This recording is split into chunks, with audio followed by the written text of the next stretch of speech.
Suite du petit voyage au pays des kanji. Merci à tous pour votre fidélité. On continue. Alors, on est en ce moment pas mal dans la clé des céréales, hein, le blé, les céréales. Et coucou Clara Loulette dans le chat. Bienvenue. On l'a beaucoup utilisé à gauche, hein, comme un hen, ce qu'on appelle les clés comme ça qu'on met sur la partie gauche des kanji. Là, on va la mettre en haut. Donc ça va être un peu ratatiné, mais on va y arriver. Vous voyez, je vais dessiner ma céréale, voilà. Et voilà. Et en dessous de ma céréale, qu'est-ce que je vais lui mettre? Eh bien, là, je vais lui mettre, dans ce premier kanji de ce type-là, le jour, le soleil. Et ça, c'est un beau kanji, même si j'ai pas très bien dessiné, voilà, qui veut dire l'encens, ou par extension le parfum, kaori. Vous avez peut-être connu des japonaises dont le prénom est Kaori. Et bien souvent, c'est ce parfum, c'est ce kanji-là, hein, qui veut donc dire le parfum ou l'encens. On l'a donc, sa prononciation on, c'est ko. Donc vous avez le verbe kaoru qui veut dire sentir, enfin être, avoir une bonne odeur. Hein. Être, c'est un verbe intransitif, hein, donc c'est pas je sens quelque chose, c'est ça sent bon, c'est quelque chose qui sent bon. Et donc voilà, et ko, comme dans le mot senko, voilà, qu'on voit en dessous, hein, qui veut dire les bâtonnets d'encens. Les bâtonnets d'encens. Voilà.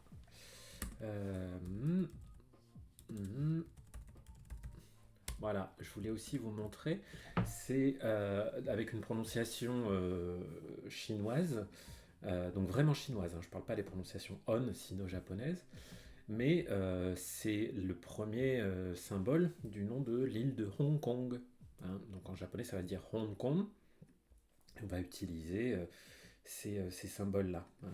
C'est assez difficile pour les Occidentaux de se repérer dans les noms des villes chinoises telles que prononcées parfois par les Japonais, mais bon, on s'en sort quand même. Hein. Voilà, voilà. Je vais encore me baisser un peu la musique parce qu'elle me. Ouais. En fait, j'arrive pas à la baisser moins que ça, c'est pas grave. Hop, je vais ajuster le truc là. Voilà. Donc, ou tiens, je vais poser carrément. Hop, comme ça je sais qu'il y a un petit peu de musique, mais qu'il n'y en a pas trop et que ça me perturbe pas. Bien. Donc on va continuer avec ce parfum. Ce parfum, imaginez, vous mettez des céréales, du foin fraîchement coupé par exemple, à la lumière du soleil toute la journée. Qu'est-ce qui va s'en dégager? Sans doute une bonne odeur de foin coupé, hein, un bon parfum, et ça peut vous faire penser aux effluves, aux volutes de fumée qui viennent de l'encens. Ou alors vous pouvez imaginer que si on n'a plus d'encens, de bâtonnets d'encens, on peut utiliser des épis de blé qu'on va faire dorer au soleil et puis voilà, l'épi de blé, il a une forme un peu comme un bâtonnet d'encens. Donc ça peut aussi vous faire penser à ce mot-clé-là pour l'encens et le parfum. Donc un kanji assez courant, vous voyez, niveau N2. Le suivant, toujours avec la céréale en haut. Je vais me remettre un petit parce que c'est bizarre quand j'ai rien dans les oreilles. La force des habitudes. Donc toujours la céréale en haut et cette fois-ci en dessous, je vais avoir l'enfant. L'enfant. Ok. Ce kanji là, il est pour le coup, je pense plutôt N3. Il symbolise les. Ah non, aussi N2. Les saisons. C'est le ki du mot kisetsu. Oh, c'est dommage qu'il ne nous l'ait pas mis là-dessous là. Hein, parce que c'est vraiment the mot. Voilà. Cette zik me. Attendez. Voilà ce que je vais faire. Hop. Comme ça, c'est bien. Le ki de kisetsu, hein, les saisons. Haru, natsu, aki, fuyu. Non, je vais changer de musique, tiens, pour que ça me perturbe moins, tiens. Désolé pour le petit délai. me mettre dans les bonnes conditions pour faire un cours correct. Voilà. Allez, on remet un peu de guitare, c'est plus simple. Donc, qui c'est de ceux les saisons? Bah écoutez, moi j'ai pensé à un jeu vidéo que j'aime beaucoup qui s'appelle Boku no Natsu Yasumi, hein, littéralement mes vacances d'été ou les vacances d'été de Boku. J'avais fait quelques let's play dessus d'ailleurs à une époque sur Twitch, ils sont encore disponibles en replay sur YouTube. Et j'ai pensé à ce petit enfant, donc c'est l'histoire d'un petit garçon qui va passer des vacances d'été à la campagne. C'est très, très mignon, c'est un peu Animal Crossing sur les bords, pour ceux qui aiment bien. Et ben, j'ai pensé simplement qu'il passait dans des champs de blé, dans des champs de céréales, quoi. Imaginez un paysage campagnard avec des champs de blé. Et j'ai imaginé que c'était comme ça que ce petit enfant passait la saison d'été. Hein. Donc l'été, la saison, le petit enfant dans les champs de blé. Ben voilà comment je me suis fait ce petit moyen mnémotechnique. Alors, le suivant, ouais, il est un petit peu moins courant, on va dire. Mais on va y arriver.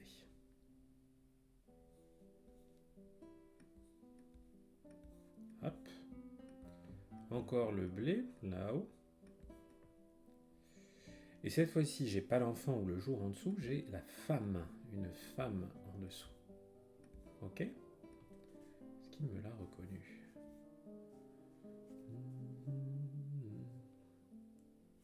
Parfois la femme, il aime pas trop la façon dont je le trace.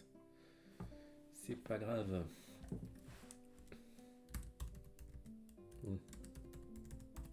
Voilà. Ce kanji là signifie un comité. Wow. Compliqué, hein, un peu abstrait.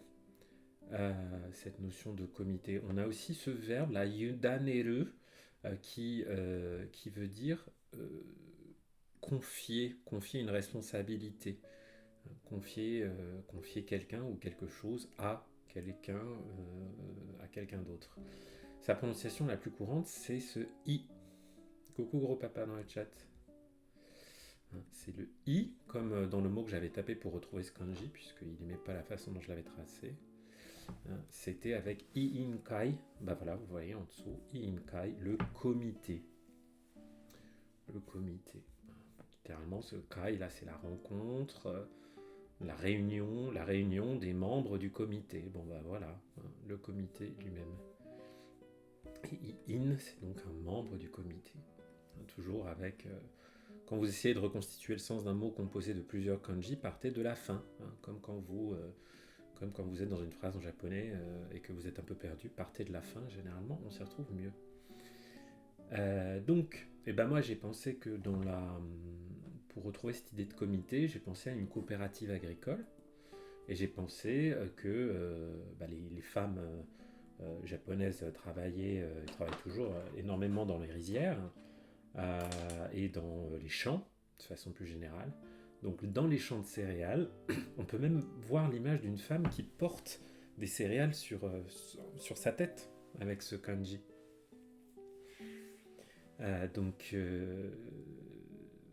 Donc ça marche pas mal, il est assez imagé. Donc une coopérative agricole, et on peut imaginer que c'est les femmes qui la font tourner, et donc c'est elles qui sont représentées au comité. Voilà, c'est elles qui dirigent le comité, voilà, parce qu'il n'y a pas de raison de toujours laisser... pas de raison de laisser les responsabilités aux hommes à chaque fois. Voilà. Ils nous mettent au niveau N2, bah oui, effectivement. Il se voit pas mal ce kanji quand même. Toujours notre céréale en haut, que je dessine vraiment pas très bien, mais c'est pas grave. Ça fait 60 fois qu'on la voit, vous savez comment on la fait. Alors cette fois-ci, en dessous de la céréale, je vais avoir... Alors, je sais jamais si je fais le bon nombre de traits, mais...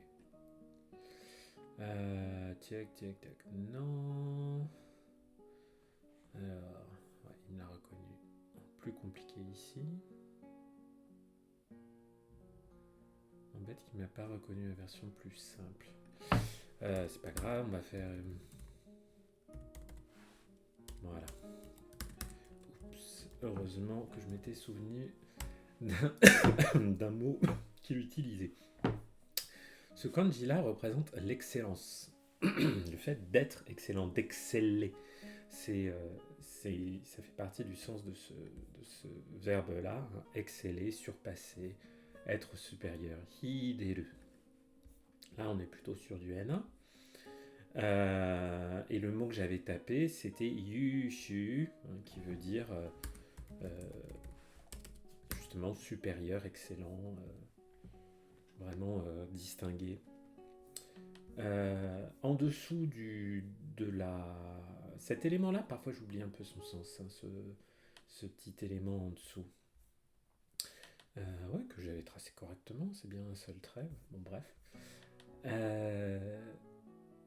Donc, le sens que lui a mis Reissig, c'est un point. Donc, j'ai une céréale et un point. Ok. Alors, on pourrait penser, c'est peut-être à ça que j'avais pensé, au fait que pour avoir d'excellentes performances,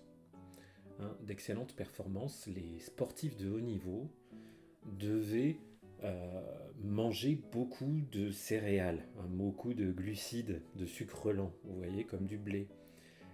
Et donc ils devaient mettre leur poing, leurs mains là, mettre à chaque fois des grandes quantités. Donc j'ai pensé, voilà, je ne sais combien de mains, je ne sais combien de points, de poignées d'épis de blé qui vont servir à faire des pâtes, des gâteaux, bref, des choses qui tiennent au corps pour permettre à des sportifs de haut niveau d'exceller. C'était comme ça que je m'étais fait cette petite image mentale. N'hésitez pas, comme d'habitude, à mettre vos images mentales dans le chat, vos histoires, vos moyens néotechniques, même parfois si ça n'a absolument rien à voir, si vous changez le nom des composants, c'est pas grave, c'est toujours rigolo d'échanger là-dessus. Tiac. Alors, le suivant.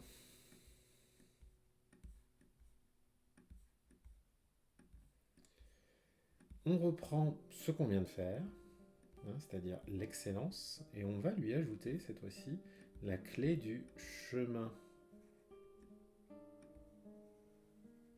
Voilà. Cette fois-ci, il me l'a reconnu. Plutôt bien. C'est bizarre hein, que tout seul, ça, ils ne me le reconnaissent pas, que le reste, ils me le reconnaissent. Donc, l'excellence en chemin.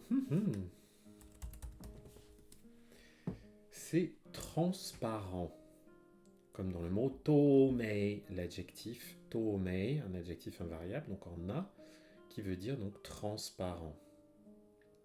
Comme dans le livre de Murakami Ryu, Tomei no chikaku no bleu, bleu presque transparent.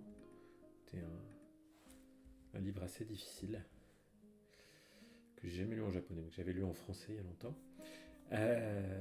Et bien là-dessus, alors là je m'étais fait un trip sur le jeu vidéo Mario Kart, ok, donc très perso peut-être.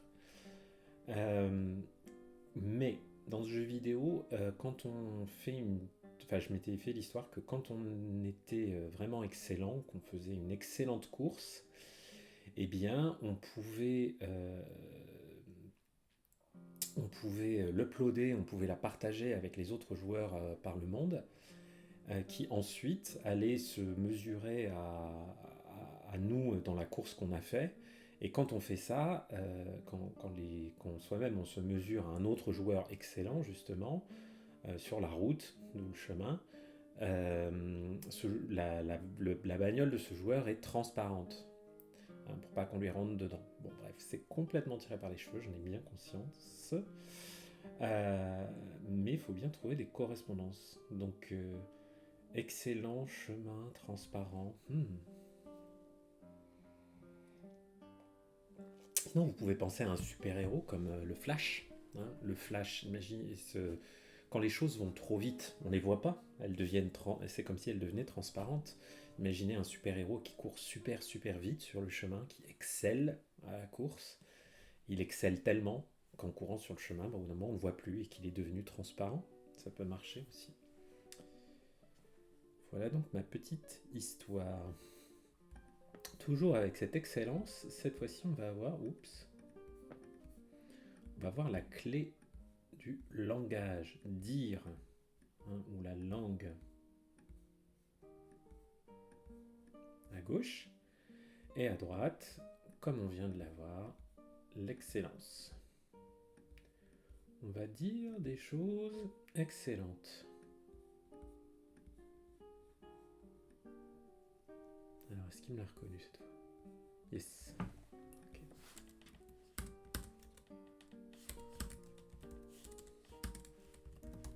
Hop.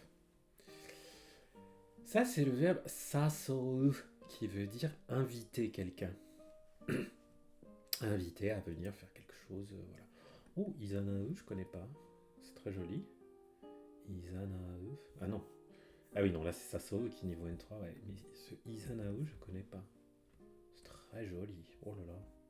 J'aime beaucoup cette prononciation. Même si je l'ai jamais croisé.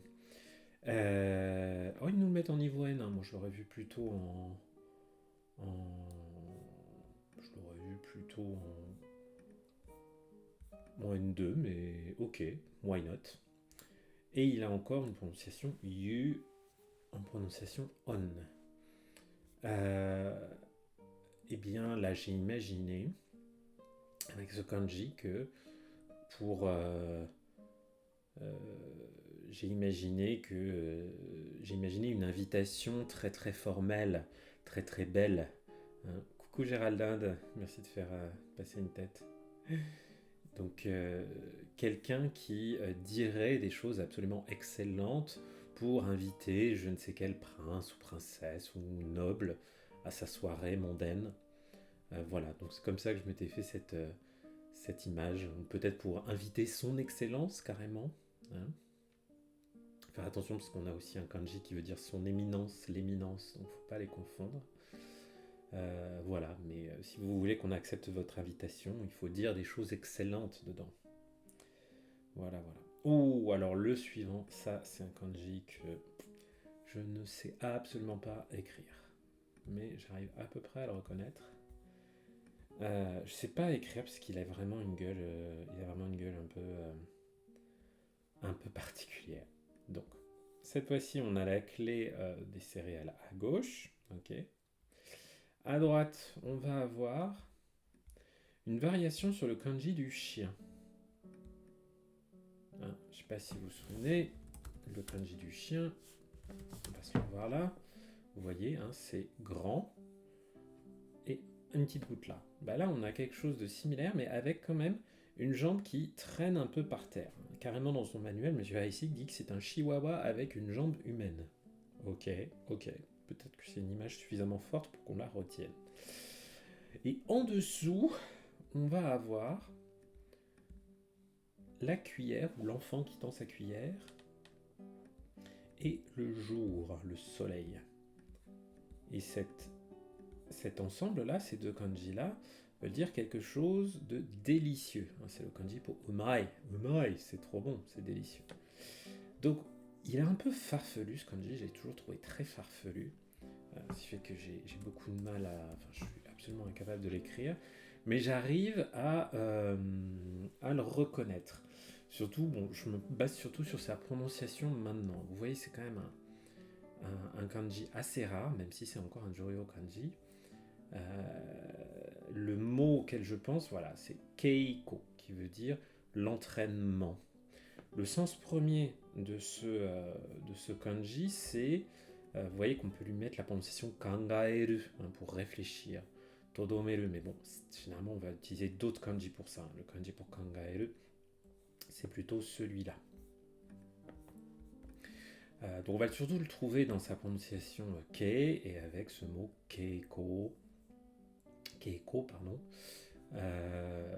Voilà, donc qui est pas, voilà, donc c'est le genre de kanji, bon, si on l'oublie un peu, c'est pas très très grave, pas gravissime. En plus, ce qui est embêtant, c'est que voilà, il a un sens plutôt abstrait. Vous voyez sur Jisho, on nous met le sens de penser, considéré effectivement comme kangaeru. Mais chez Haïsik, c'est pas le sens, c'est pas le mot-clé qu'il lui a mis. Il lui a mis un autre mot-clé qui est plus lié à ce mot-là, qui est l'entraînement, la pratique. Ok. Et toujours moi avec mes idées d'entraînement, de pratique sportive. Vous voyez, tout à l'heure, j'avais pour mes sportifs de haut niveau qui, pour exceller, devaient manger beaucoup de blé. Et bien là, je me suis fait une version un petit peu foutraque, un petit peu décalée et gore, où j'ai imaginé que dans l'entraînement, dans une version un peu boostée de l'entraînement, ils mangeaient non seulement des céréales, mais aussi de délicieux petits chiens. Voilà, pas terrible. Donc des délicieux petits chihuahuas rôtis.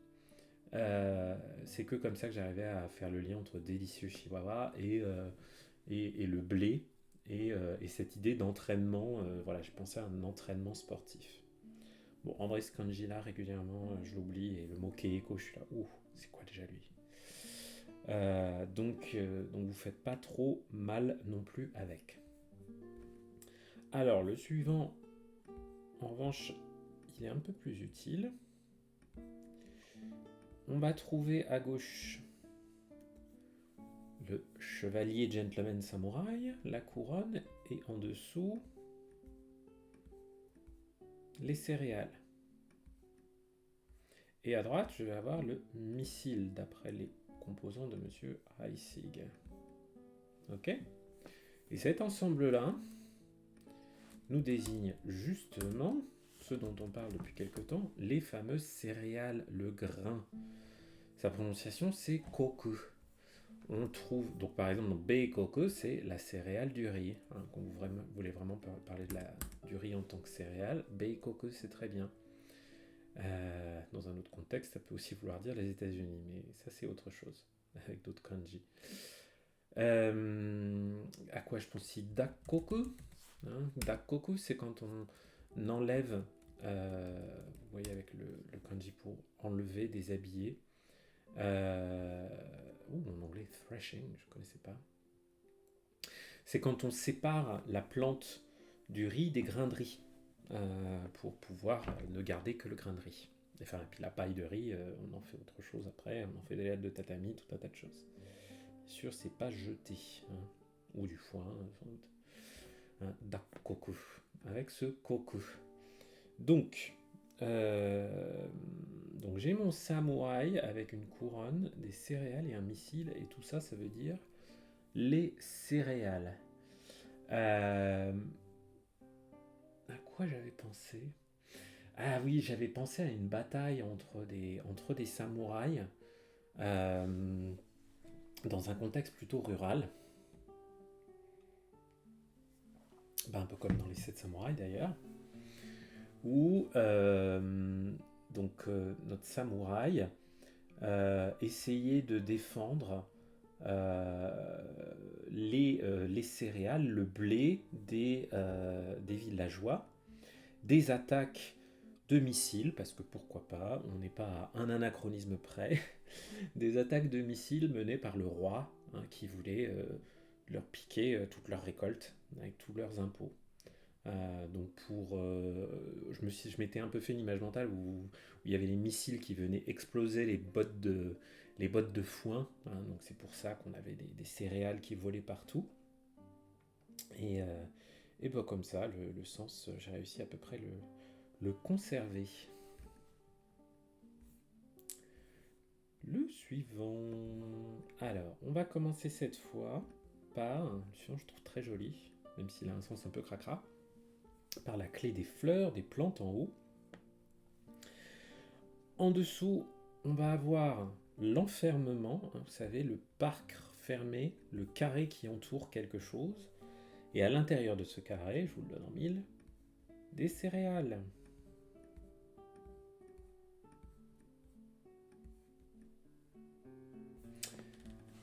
Ce kanji dont la prononciation on est kin, d'ailleurs c'est sa seule prononciation répertoriée, désigne les bactéries, les germes, les petits microbes. Eh bien, celui-là, j'ai bien aimé le fait qu'il ressemble à que là on a une petite boîte dans laquelle on a mis quelque chose. Et vous savez, parfois, vous avez sans doute fait ça, des expériences où vous prenez une petite boîte dans laquelle vous mettez genre un petit coton imbibé d'eau et vous posez une graine dessus et la graine se met à germer. Hein. Bah moi c'est à ça que m'a fait penser ce kanji. Donc j'ai imaginé la petite boîte dans laquelle était enfermée ma petite graine de céréales. J'allais lui mettre un peu d'eau dessus et elle allait germer et donner une fleur. Germer, donner une jolie fleur, une jolie plante. Voilà, donc cette idée de germe, je l'ai gardée avec ça. Mais il faut bien penser à la petite boîte de pétri, le petit truc dans lequel on fait des cultures parfois un peu toxiques, hein, des microbes, des choses comme ça. Pas que des germes, pas que de la germination jolie. Le suivant, alors, encore la clé des fleurs et des plantes. Et en dessous, on a notre comité qu'on a vu tout à l'heure. Donc, céréales. Et en dessous de la céréale, une femme. Une charmante dame. Donc, c'est exactement celui qu'on a vu tout à l'heure, le comité. Et au-dessus, j'ai les fleurs. Le sens de ce kanji, c'est... Oh, c'est marrant. Ouais, le sens qu'a mis Heisig, le mot-clé qu'il a mis, c'est numb en anglais, qui veut dire être un peu insensible, être un peu... comment dire... ouais, enfin, désensibilisé, qui ressent pas grand-chose, qui est un peu tout mou. Hein, euh, aussi un peu pétrifié sur place. Les verbes qu'on a avec, c'est par exemple le verbe shioreru, hein, qui veut dire flétrir, comment dire, par extension, être déprimé, être un peu engourdi, exactement, gros papa, merci beaucoup. Les mots français me manquent souvent. Donc voilà, il y a toute cette idée-là, hein, quelque chose qui est engourdi, qui est tout fané aussi, hein, qui est tout fané. Euh, moi j'ai imaginé donc mes femmes qui se laissent pas faire dans ma coopérative agricole là, parce que c'est les dirigeantes du comité de la coopérative. Et j'ai imaginé qu'un jour il y avait un idiot qui allait leur offrir des fleurs et des fleurs fanées en plus pour essayer d'obtenir leur faveur et que elles hallucinaient tellement du caractère cavalier de la démarche de la stupidité du gars que elles en étaient toutes engourdies, qu'elles en étaient toutes paralysées sur place et qu'elles savaient voilà qu'elles savaient pas quoi en faire. Donc c'est comme ça que j'ai eu ce lien avec des fleurs fanées offertes aux dirigeantes de la coopérative, aux dirigeantes du comité. Et le fait que, ouais, t'es gentil avec tes fleurs fanées, mais non, quoi, ça va pas le faire. Voilà, voilà. Cette prononciation, la shiorelu, je l'oublie tout le temps. C'est bien, avec vous, je révise, merci. Alors, maintenant, on va voir une clé, un radical et un kanji absolument fondamental, puisqu'il s'agit cette fois-ci d'une céréale, mais pas n'importe laquelle. Le riz. Alors, vous voyez le riz, c'est un joli kanji, c'est le kanji de l'arbre avec deux petites pointes là, comme deux petits grains de riz qui se balancent au-dessus. Donc celui-là, je ne sais pas si c'est trop la peine de se faire des nœuds au cerveau pour avoir des histoires mnémotechniques. On peut l'imaginer comme une sorte de pictogramme. Et de toute façon, vous allez le voir si souvent que vous n'allez pas l'oublier. Ça, c'est bien le riz. Ce qui compte, c'est de ne pas le confondre avec les autres, comme les céréales, l'arbre, etc. Mais bon, vous allez le voir tellement souvent que la confusion est quand même assez peu probable. Et donc c'est une clé, bien sûr, c'est un composant qu'on va retrouver dans beaucoup de kanji, hein, tout ce qui est lié au riz, évidemment, c'est fondamental pour la culture japonaise, pas juste pour l'agriculture. Et le premier kanji qu'on va voir avec... Non, on va avoir le riz à gauche.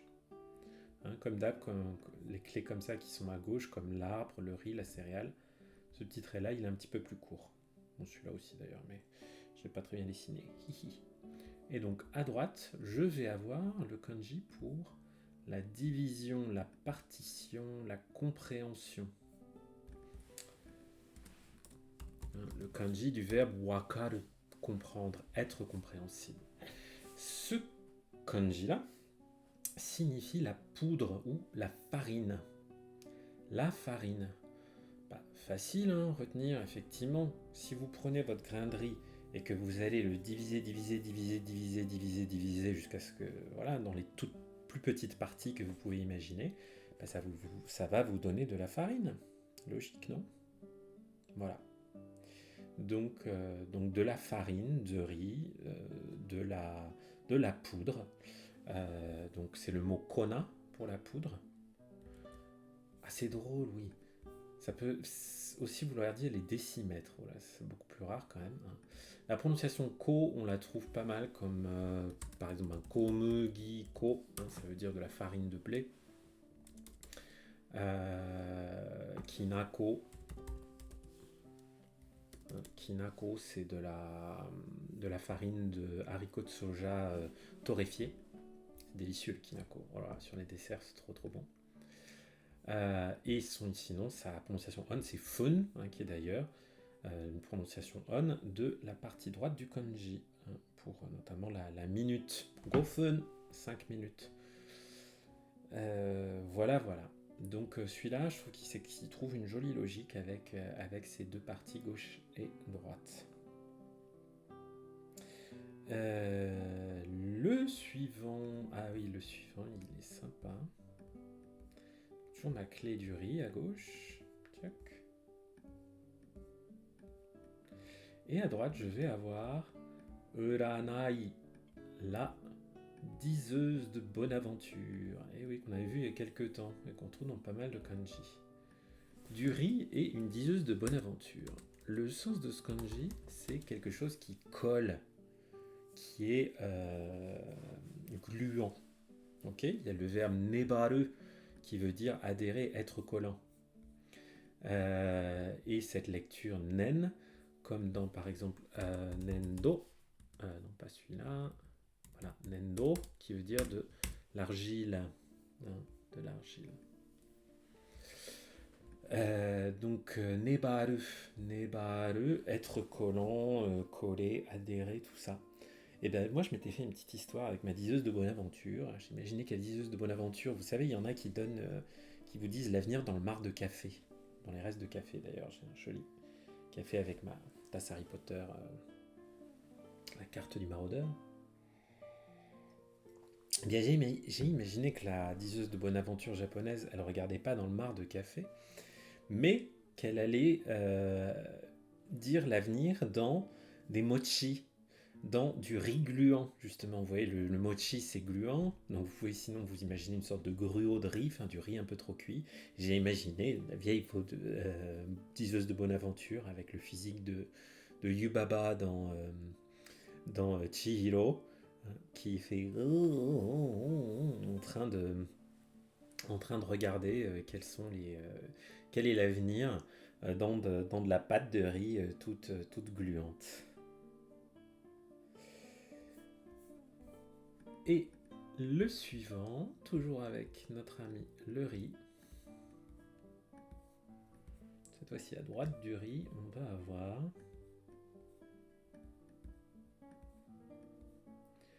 le kanji pour se dresser, se tenir debout, le verbe tatsu. Tatsu.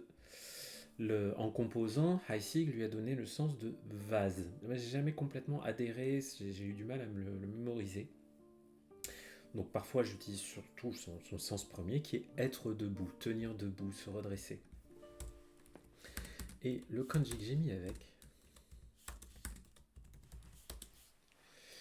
le sens de ce kanji, c'est tsubu, un grain.